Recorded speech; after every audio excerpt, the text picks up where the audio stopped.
Welcome to the debut episode of the Arbitrage.Run show. I am Donkey Teeth from Diamond Hand Stable, and I'm joined today by my partner, Kevin. I'll bring him on now. What's happening, Kevin? Kevin from Arbitrage Racing. What's up, Donkey? How we doing, man? Good. It's exciting to get our first show underway here. I've been trying to get Kevin on the mic for a while, so this is kind of a dream come true for me. I know. Too busy racing, man. You got to give me some time to do appearances when I'm racing a couple hundred times a day, So we're kind of amateurs here in the production department, but we'll iron it out through the weeks. We want to start by giving a little bit of introduction of ourselves and what we intend to bring to the community with this show and our site, Arbitrage Run, that we've launched about 2 weeks ago. So again, I'm Donkey Teeth. I founded Diamond Hands Stable. Kevin is the founder of Arbitrage. I think everybody's pretty familiar with you, Kevin. And we merged stables. I don't know, what was it? Maybe like 3 or 4 months ago? Yeah, I think officially probably 3 months ago, but there was some working behind the scenes before then. But yeah, pumped to have you on. Wouldn't be able to do things like this without you for sure. So far so good. I appreciate that. So yeah, I'm essentially the breeding wing of Arbitrage now, and Kevin is the racing wing, and we tag team most things here, and we're hoping to. Well, we've launched our site Arbitrage.Run in an effort to try to bring the top bloodlines that we do have in both of our stables or our conglomerate stable out to a lot of the smaller stables. There's a lot of talk about the imbalance in the game, and it's really not sustainable for the growth of the game if there's too much power concentrated in too few hands. So we recognize that, and we want to try to provide whatever solutions that we can to it and help the growth of the game, right? Yeah, absolutely. I mean, and part of it also was just the opportunity to have kind of a one-stop shop for our horses. I feel like a big challenge right now, and everybody's dealing with it, is just getting the availability of horses rather than just reaching out via Discord. So it's an ever-evolving site. It's by no means a finished product, but I think it's a good first step and something that hopefully someday we can evolve to multiple stables, all stables, and just really share blood across the ecosystem. Right. And I think that is, we've already had some stables reach out to us, saying that they'd be interested in bringing their horses on. And we'd love to do that. We're still ironing out, our system.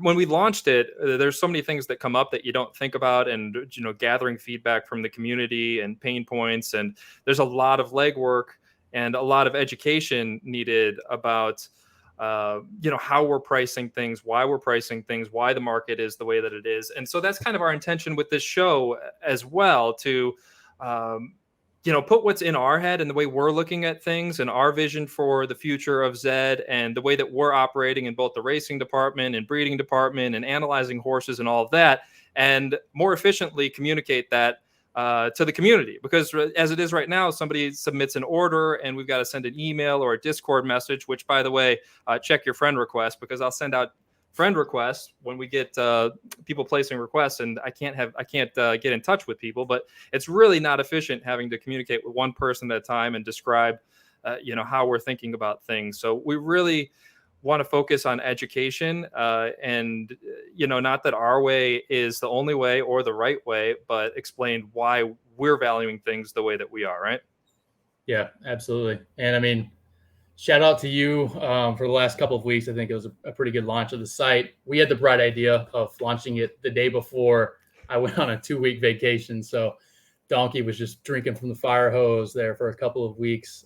So appreciate you guys being understanding of our manual process right now. If it takes a couple of days or so to get back to you, we do see all the requests that come through, and we do our best to work through them. Yeah, if you didn't hear from us, it's not because we didn't try. We did try to reach out to everybody. Imperfect means of communication. So we're always open on Twitter. Our Twitter handles are here. I'm at ZED Diamond Hands. Kevin is at Arbitrage Racing. We'll try to get race in. Don't tweet at the bikes, the bike club with the G. All right, they had the rights to Arbitrage Racing, so we're racing over here. So yeah, keep the requests coming. We really enjoy looking at them and thinking about. So we've had a lot of fun pairings come through, stuff that we didn't necessarily think about. So it's fun for us too to think about that kind of stuff. We actually just added some functionality to the site, and I guess I can pull it up now, Kevin, while we're talking about it, to show cycle availability of horses, because that was one of the pain points. Was we get a lot of requests for, everybody wants to breed with Ready Set Boom and Supreme Polarity, and so we're getting all these requests and they're not necessarily available, and it's, we don't want to waste anybody else's time, not that it is a waste of their time, but we'd prefer to be upfront on, okay, this horse is not going to be available for 3 cycles, and we'd also like to eventually provide some clarity on historical pricing, but that's part of the show, is trying to show and explain how we're coming to our valuation. So you can see here on the site, Kevin, we've now got cycle availability for all these horses, and you can hover over Princess of Power here and see, well, it should, so I guess maybe it's not showing because of the screen share, but you can hover over and it'll show the cycles, and you can see the cycle availability here, and it'll show the dates in here. But just wanted to show that real quick while we were talking about it. But we're actually, is there anything else you wanted to say here about ourselves in this introduction before we dive into a couple of questions from Twitter? No, I mean, I think setting the stage for, you did a good job touching on what this show is intended to be. It's going to be kind of like our site, ever evolving, but our main goal is just get you guys inside our minds a bit, what we think about. Obviously, anything we say is not financial advice. Got to get that out there. It's just how we think of things. Some might be correct, some may not be, but it's going to be 100% real. So hopefully you guys enjoy it. We're going to try to get some questions from the public every episode, pulling from Twitter, whatever's most popular there, as well as highlight some things we're most excited about, maybe in the updates within the game, or some of our latest breeds, some of our latest purchases. So that's our idea for the show, and hope you guys enjoy it. Yeah, no, I appreciate that, Kevin, because I think that it really is important for us to create a inclusive community and share. It's such a small community right now, and tight knit. So the more that we can come together and think more as one and be on the same page and work together, and maybe remove some of that toxicity from the community, the better atmosphere it is going to be for new users coming in. And I'll say that this show is probably not necessarily going to be targeted at like new user onboarding. It'll probably be more high level for more advanced users. We're talking high level concepts here, with people that are diehard Zed users like ourselves. But I think that the hope, at least in my mind, Kevin, is that we're able to connect with other people that are addicted to Zed like ourselves, and there's kind of a trickle down. We need more ambassadors for Zed, and so if we can communicate our knowledge to a bunch of people that are on kind of our level, or bring them up to your level, Kevin, they're going to be much more knowledgeable, and they're going to be able to educate the next people down, and hopefully they'll be advocates for Zed and educate other people. So hopefully there's a domino effect, and hopefully we can create a positive difference for the community. So I think you said it well there, Kevin. But let's and also this debut show is probably going to go a little bit long. We're gonna try to shoot for 15 to 20-minute shows. These are going to be bite size. Kevin's got 20,000 races to run a day, plus a full-time job and a fiance. Doxed you there, Kevin. But so we're going to try to keep them brief. But this first one we might go 30 to 40 minutes here. So just want to set expectations from the start. So let's dive in, Kevin, on this first Twitter question here. It's about a horse, and I woke up yesterday to a message from Kevin. He was looking at buying this horse, and let me just pull up the question. Oh, that's early speed analysis question. Word is the horse. Word. So you recently purchased the horse Word, and this question is coming from who, Kevin? Can you see there? Gladiator. Kareem Bauer. Yeah, thanks for the question, Kareem. So we recently purchased this horse. Its name is Word, W-R-D, for 2.8 ETH. Can you go through your thinking process? And this is going to be all pretty much Kevin here, but I will set the stage by saying I woke up yesterday morning to a message from Kevin that he's looking at buying this horse Word. It's listed at 2.8. He doesn't think it's worth that. He's thinking maybe we can get it at 2. And then what was it? 15 minutes later, I had another message that I bought it for 2.8. It won its quarterfinal in the tournament, right, Kevin? I was about to say, I feel like one message is probably not doing it justice. It might have been a thread of like 10 of me talking to myself, hoping to ping you and wake you up. But yeah, this is one that super interesting horse. Really excited to have it in the stable for a number of reasons. I'll just go through my process of yesterday morning and take you through it. So it all started, I had seen this horse around, but I'd never really done much of a deep dive on it. But it popped, for me at least, yesterday morning when we were running our quarterfinal with Supreme Boom at 1,800. And a little background on that horse. Supreme Boom, primarily 2,000, 2,200, but can run a little bit at 1,800 as well. And there was a quarterfinal, and I think it was Traverse who was also in there. I'd say a pretty average to good quarterfinal.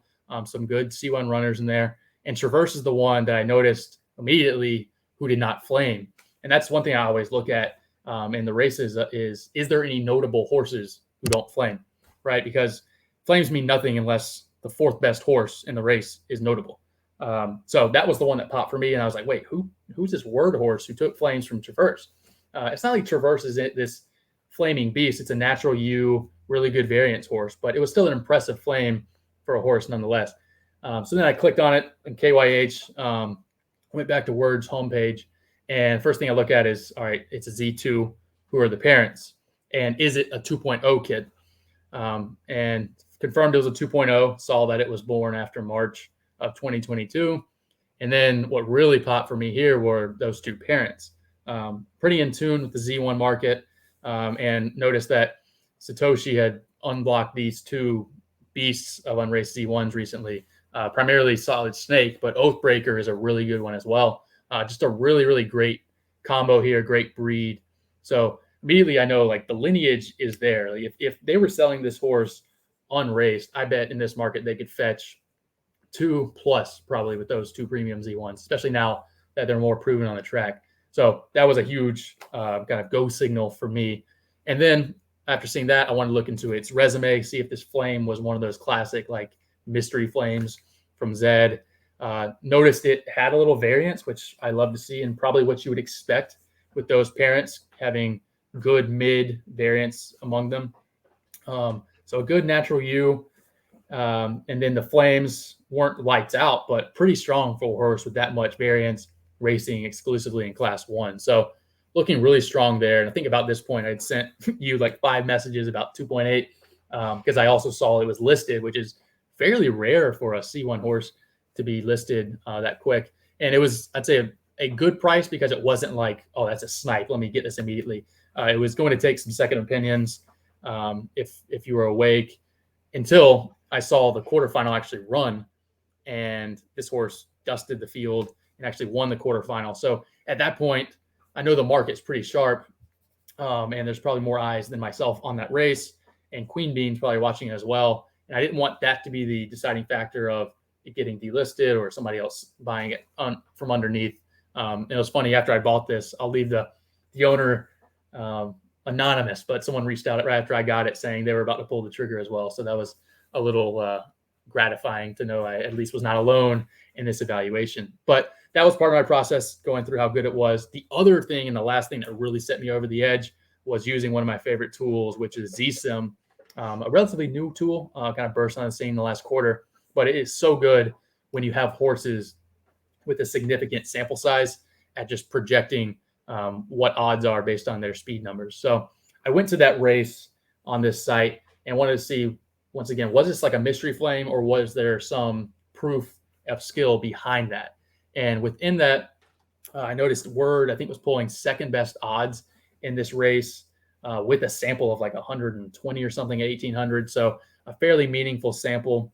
And the other piece that caught my eye was comparing it to horses I know, particularly Supreme Boom. And it looks better than Supreme Boom at 1,800 in pretty much every metric you look at, whether it's the core speed or the variance. It looks super strong. And then in the company of Sumo, who's a paid C1 printer, one of the best variance horses out there, and Traverse, it pairs up quite nicely compared to those as well. So this is the last thing I needed as confirmation to buy it. did not wait for Donkey to wake up and just pulled the trigger at 2.8. And thankfully he wasn't mad about it. Yeah, I'm rarely mad at moves that you make, Kevin. That's fair. You've earned yourself quite a bit of leash. There you go. Appreciate it. So yeah, and I think you may have mentioned it at one point, but it is a female legendary Z2. So for us, we're building a breeding enterprise, trying to create breeds for the community, as many as we can. And you can't have enough of these. We've run into the bottleneck already selling a lot of our female breeds, which, by the way, we're going to try to change this vernacular from womb to female breeds. We'll see if we can be successful. I don't know if it's too late or not, but start the hashtag. Yeah, so we need to get it down from our site. I don't think we've changed it yet on our site, but that's probably the first step. Anyway, we've sold so many of them this past cycle with the site launch that we have run into a shortage for ourselves. So this is really a helpful piece for us in being able to provide those to the community and to continue to build our blood stock as well. So that was kind of I was really happy about that part. Absolutely, and that was another key part when you're looking at ancestry, especially in tier or 2.0, breeding 2.0.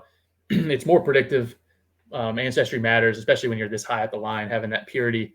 And it's always nice when you see a horse that looks like it makes sense being bred by those two, because as you pass that down, it's going to stay nice and pure going down. And like you were saying, it just the synergies with our stable of having third head and supreme polarity, those really strong mids in this similar mold. Eventually, they're going to be having offsprings, and the pairing with this horse and this horse's offsprings are just going to be pretty seamless. So it helps a lot down the line as well as in the moment. Yeah. Now, Kevin, I had pulled up this other question, and I'll put it back on the screen because I thought it kind of tied in. And this one did. I think this one actually did have the most likes on Twitter when we posted up. Throw some questions here for our show. How do you use early speed analysis to buy your horses? And you said that it's not necessarily a very big factor for you. Can you explain what you do and don't look at as far as speed? Yeah, I mean, to me, once again, it's just what I've observed over doing this for a number of, I guess, almost over a year at this point. But to me, speed is more of an indication of variance, and it's not too meaningful in the early sample. Like the time to me in one race does not mean next to anything.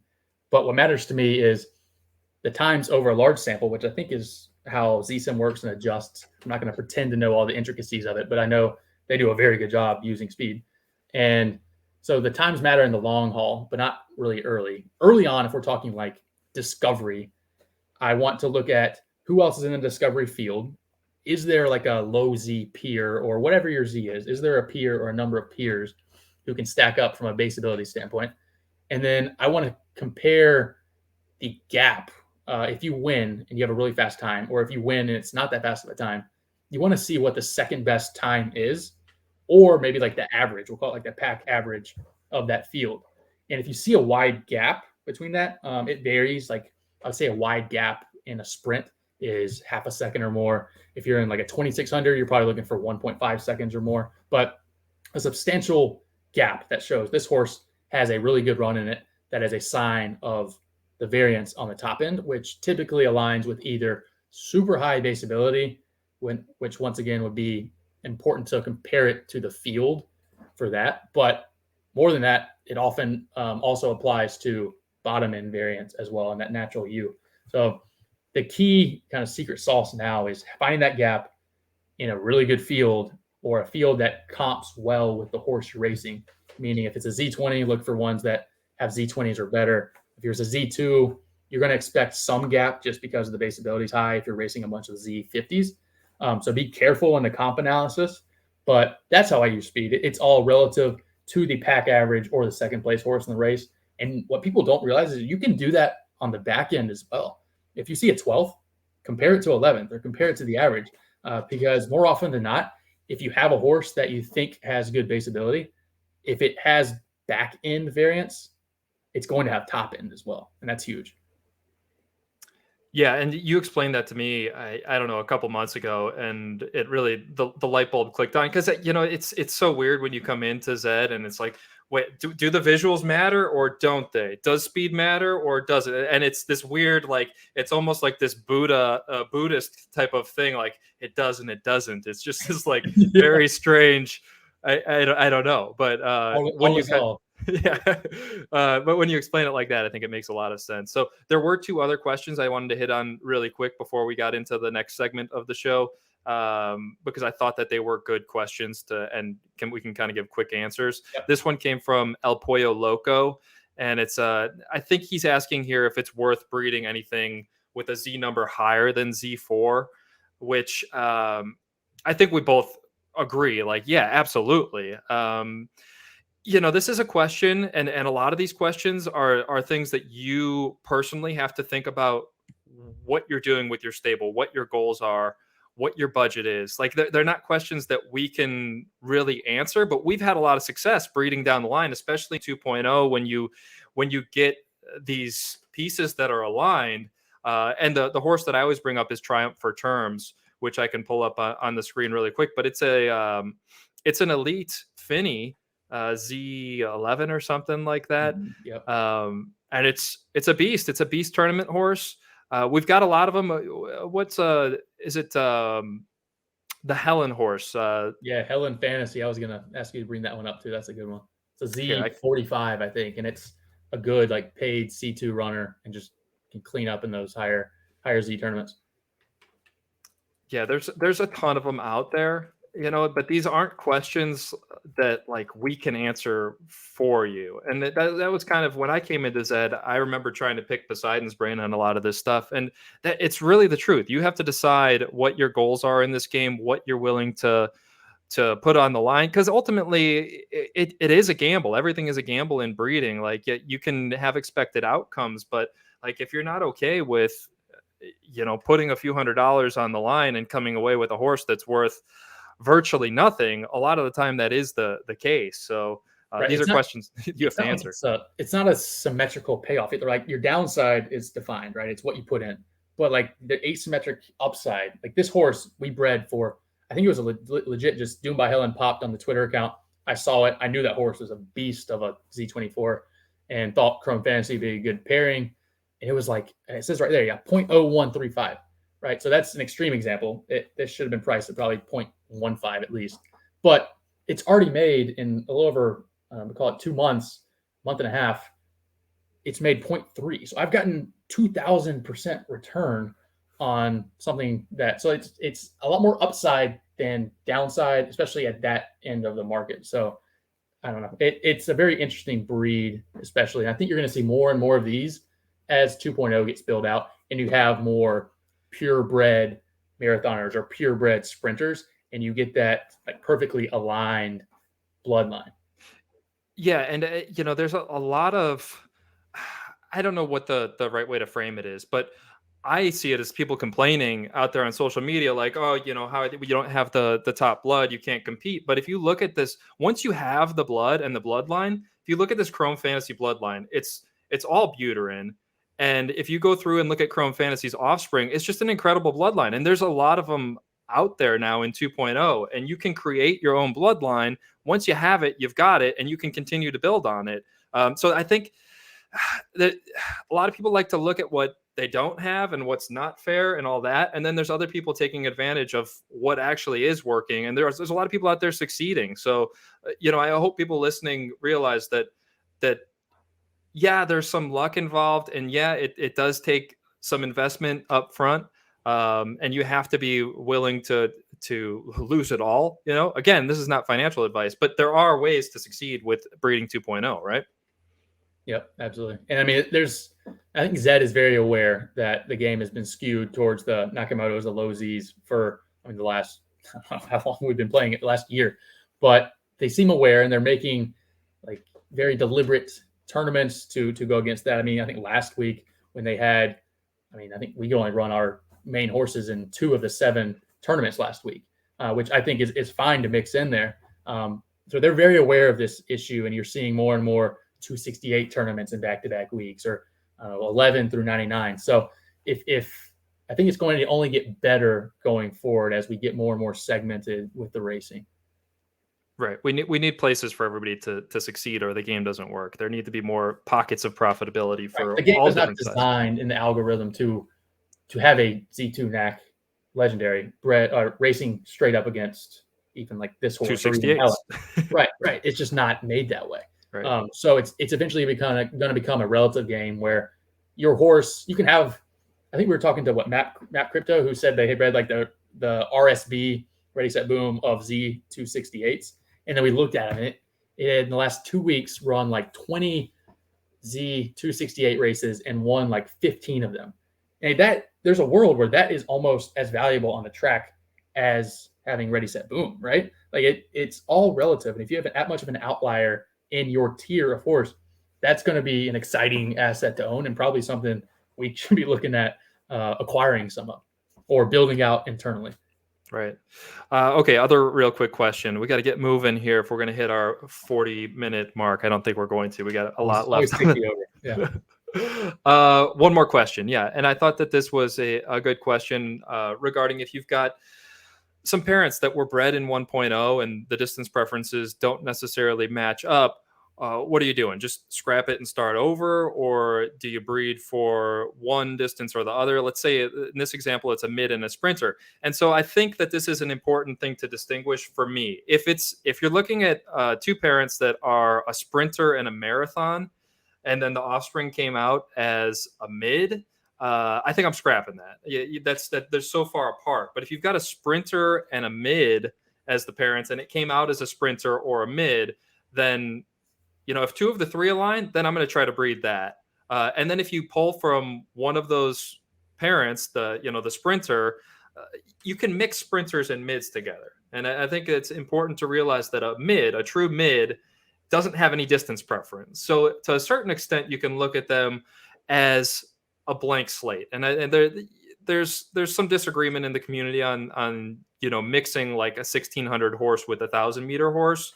On average, you are going to end up with, a 1,200, 1,400 horse, but it's all about, again, your risk preference, what you're trying to do with your stable. Are you okay with coming away with a horse that, it's really difficult to breed right now with the current class system. So we are being pretty picky with the breeds that we're doing at this point until Zed does this class overhaul that they're promising us here in Q3, then I think we might get a little looser with the breeds that we're doing, and I think everybody can. But right now, I mean, you breed a mediocre horse. Hopefully soon we have a system where there's a place for that horse in class 3, class 4, class 5. But right now it's very difficult, right?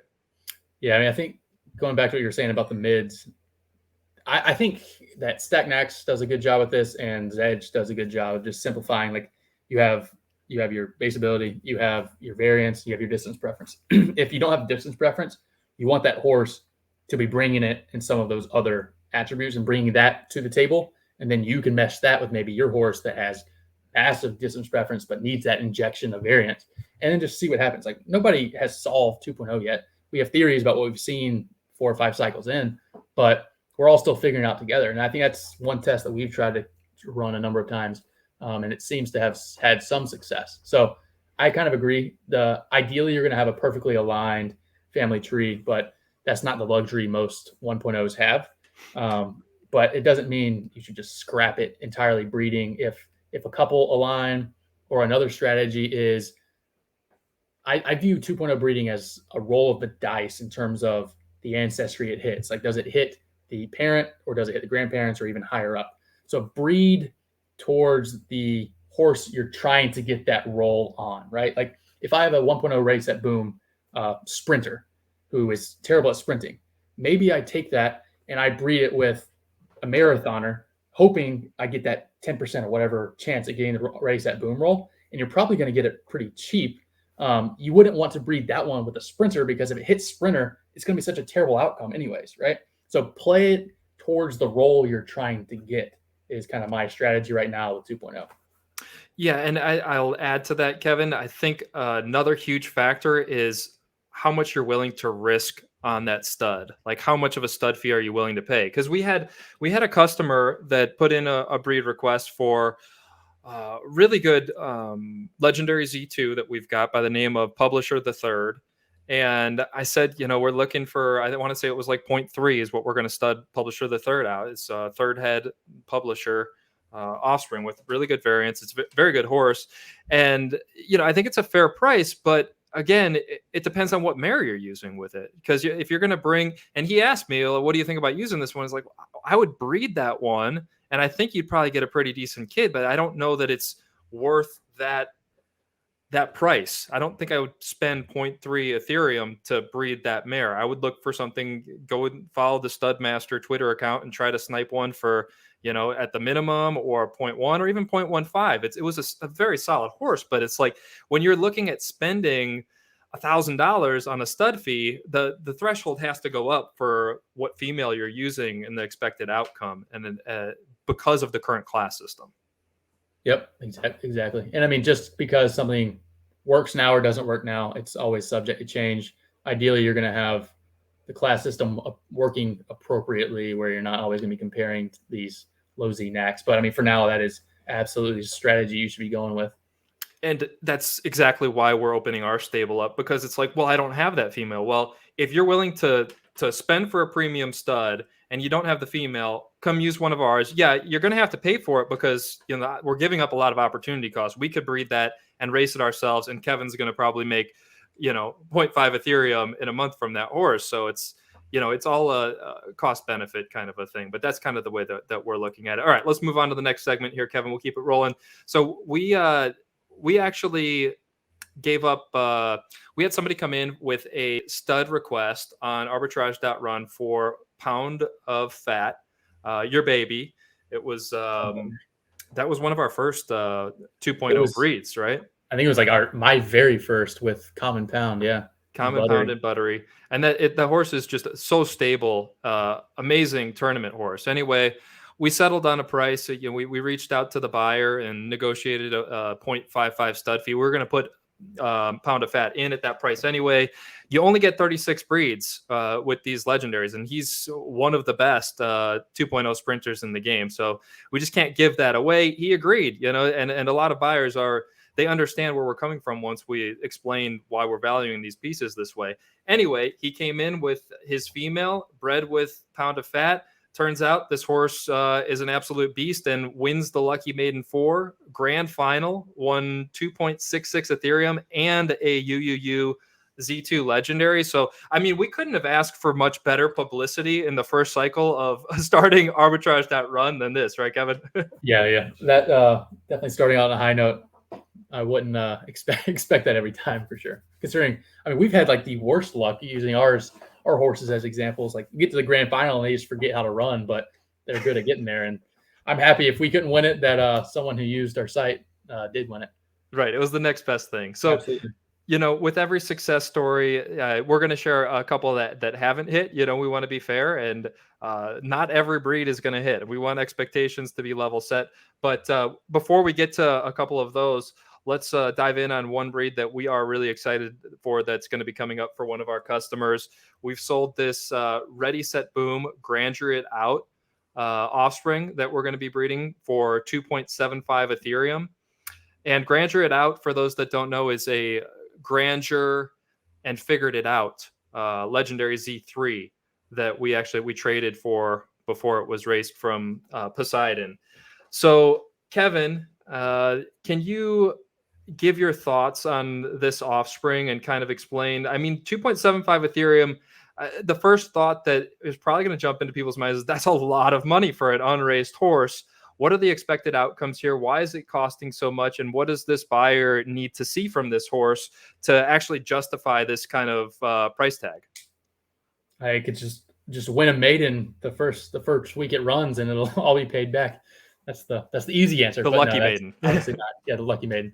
But I mean, the range of outcomes is probably the median outcome is a very safe floor. Like, exactly what you're getting with Grandeur It Out. There's not a bad roll, as we call it, in there. It's either pulling from a low dollar C1 horse and Grandeur It Out, or you're hitting it big with one of those two Genesis Nakamoto's. And then pairing it with Ready, Set, Boom, there's really just not a bad roll it can have. And then you're still going to have that variance as to whether you hit the high end scenario or the bottom end scenario. But I mean, your floor is probably a free C1 horse. I wouldn't say floor. I'd say like your 25th percentile outcome is probably a free C1 horse. And your upside is just huge. So we'll see. It's going to be an exclusive, which is very interesting. If you think about those exclusive tournaments going forward, you're not going to find an exclusive with better blood than that. So if 2.0 works as we all think it does, this is one that has a lot of gas in the tank to be really good. Yeah, and to add to what you're saying here on the price of this horse, so Ready Set Boom. I mean, I don't want to show all of our cards, Kevin, but I mean, we can just tell people he's going to have to go into stud at two Ethereum, or he's going to get sniped, and he still might get sniped at Right. 2 ETH. We hope that we can. We're going to try to secure these breeds at 2 ETH. We're not looking to sell them, but somebody will probably try to come and snipe. Maybe we have to go above. I don't know. So this isn't all like profit for us. There's a profit on that stud fee, and then we're giving up this female breed of Grandeur It Out, which is arguably our most valuable female to breed, right? I think so. And one thing you'll notice, I mean, everything here, nothing is done in a vacuum, right? Like everything is supply demand. And one thing if you're plugged into the breeding market is marathon fillies and mares are just super hard to come by. And we feel that too. Like we gave this up. So the opportunity cost is we don't get that offspring. So that's huge to get at I think if we call RSB a 2.0 or a 2 Ethereum valuation, that female breed, as we say, is 0.75. May sound a little high for a Z3 legendary, but it truly is a rare type of horse, and you don't see many bred mares in the marathon funnel as good as this with that kind of blood. It's not out there. And the truth of the matter is, if we couldn't get that kind of number, we're keeping it in house, and we are pumped to keep it in house. Right. And the other factor here that we've discussed, and we discussed with the arbitrage team, is we've discussed, are these values of premium offspring, are they too high? Is the market overvaluing them? And there's definitely an argument to be made for that. We honestly don't think that they are, because of our vision for Zed. A lot of it is speculative, and if Zed doesn't grow and doesn't develop into what did you say, Kevin? Like 80, if it doesn't reach its 80th percentile outcome, it's probably a losing bet, unless this horse reaches its 80th percentile outcome, right? And if both reach their 80th percentile outcome, then you've got a lottery ticket, right? Exactly. There's winning lottery ticket. There's so many, I keep saying like asymmetric upside, where like you have, I think if it's two variables, like you said, you have Zed as a company, as a game, right? If this horse is average, like the median outcome of what you expect from Grandeur It Out and RSB, but Zed blows up, you're good. 2.75 was a steal. If this horse is really good and Zed kind of does terribly as a game, and the game's not around in 3-6 months, I don't care how good this horse is, it's going to be tough to make back your money. But if you get a really good horse and the game blows up, then suddenly this horse is going to net you 10, 20, who knows how much ETH over the next year plus. So there's different variables, different things at play, but it's tough to value these things. That's why it's nice to kind of have a site that enables people to bid and see what market values are, because things are just so difficult in the breeding side of things. And I think Zed realizes it's an opportunity, but it's tough out there to know what true market value is for things. Well, and we're very fortunate to have each other, to be honest, because we don't really give numbers out without talking to each other, unless we've previously discussed that horse, because our range of valuations can be so wide. Typically, we are pretty close to the same page, but there are times where you'll throw out a number of like 0.5 and I was at 0.2, or vice versa, and it's like, we really need to think about why we're valuing these, right? Yeah. One other thing I'll touch on here, I know we got to move on. I think a good parallel example to this was us selling Evergreen Head to, I think, Galactic, right? Yep. For around 2 Ethereum, we'll call it. I don't remember the exact number, but that was a good example of a horse who I'd say is probably the median, maybe 60th percentile outcome of Evergreen Gates and third head. And I probably made a mistake paying or selling for that low, but we learned from it, right? But one example of this thing paying off is Okay, it's made 0.2 on the track. It's a solid runner. It's good and freeze. It can have you that entertaining tournament run, but the breeding aspect is so big. Like people don't realize you're going to get this breeding opportunity every single month if you're willing to invest in premium breeds. And you read my mind, right? So this horse now bred, I don't know, less than a month ago, has already made 0.16. It's an exclusive. You're going to be able to stud that out. The blood is immaculate. You're going to stud that for probably, I don't know, we would probably take it if we saw it 0.2 or less in the stud, 0.15. So you get that 24 times. You're making money there. And it's kind of like a pyramid scheme that starts with your horse. It just exponentially grows. So there's just, if the game survives and you get some luck, you're going to have a printer, and you can really start and build your own stable using something just like this as a foundational piece. Yeah, no, great points there. It is exponential. And, I said this when I was on Dan Chan Spaces, but pyramid, this pyramid idea gets such a bad rap because people have exploited it in the past. People have used it as a scheme. But if you look all over the world, there's pyramids. Everything is a pyramid. Government's a pyramid. There's pyramids everywhere. And it's not necessarily a bad thing. This game, there's going to be people at the top, and we're striving to reach the top. And there needs to be people at the top. Otherwise, if everybody's level, what's even the point of the game, right? So that's kind of the way that I look at it. But let's dive in on a couple more real quick, Kevin. Horses that we bred this last cycle via Arbitrage.Run orders. So this first one here, I've already got it pulled up. No small feet. This was a fun one because the buyer actually came to me looking for, he wanted to use our stud third publisher, who's a 1.0 offspring, but there's pretty good alignment as far as distance preferences go.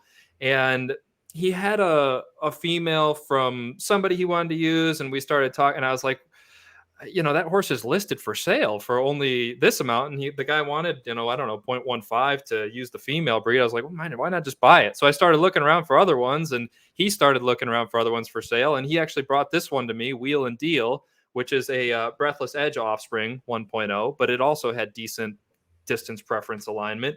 We ended up buying this female from Poseidon. I can't remember the price, maybe 0.7 or something like that. Yeah. And the buyer bought this breed off of us for 0.2, I think it says here on our little order. This is kind of a behind the scenes look of what our back end looks like on Arbitrage.Run. So we sold this offspring for 0.2, gave him a little bit of a deal because he brought this Wheel and Deal horse to us, and I thought it was a pretty good deal.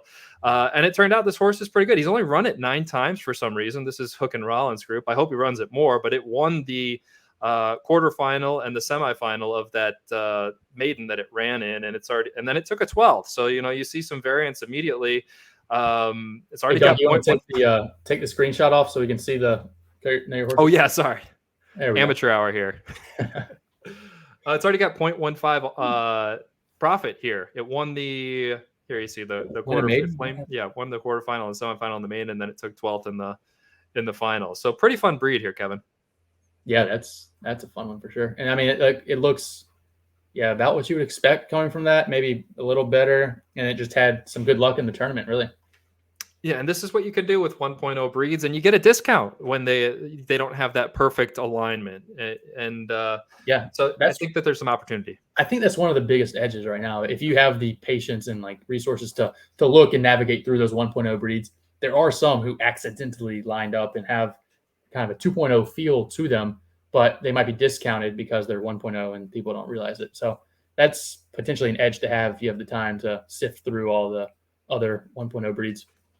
So this next one, Kevin, Secret Mystique. We actually also bought this mare off of Roid Rager, and it's a Secret Strategy 2.0. So this was both 2.0 parents. And this horse turned out pretty decently. It had a good run in the Lucky Maiden. I remember that. We saw it in, I think it was the Nakamoto final. So this one, here's our order for this one. It was, what was our price on this? 0.4. Again, perfect alignment through these parents. Both 2.0 parents. Horse Whisperer was from Unprecedented and Secret Strategy. We'll move through this pretty good. Apollo Mystique was one that we actually had Crazy Horse breed for us, was Mystique and Apollo 11. So some really good Genesis Nakamoto Sprinter lineage here. No surprise, this one came out pretty well. I think he might have won some money. Don't forget the pop-up. Oh, got it. It was definitely, if it didn't make money, it was in the leaderboard in contention. And that's, I mean, in this game, you just want shots on goal, right? Like if you get enough shots on goal, at the end of the day, it's a data game. Just get your shots out there, and you'll end up creating your own luck doing that. So let's go through. We got one here. I only threw one in here that didn't work out well. Triumphant Bubs here. I was surprised that this one didn't come out well, Kevin. So it's Bubs Royal, who's a 2.0 breed, with Triumphant Jelly, who's 1.0, and we sold this for, what was it, 0.45. The value here was mostly with Bubs Royal. And let me get this off the screen this time. There we go. So Triumphant Bubs. And I'm kind of bewildered that this one didn't turn out better. Really disappointing. I think it just didn't get variance, huh, Kevin? Yeah, actually, I mean, this is one of my favorite segments that we're going to be doing, is just keeping it real that like they're all not going to be hits. Like we're going to do the highlights, but we're also going to do the lowlights.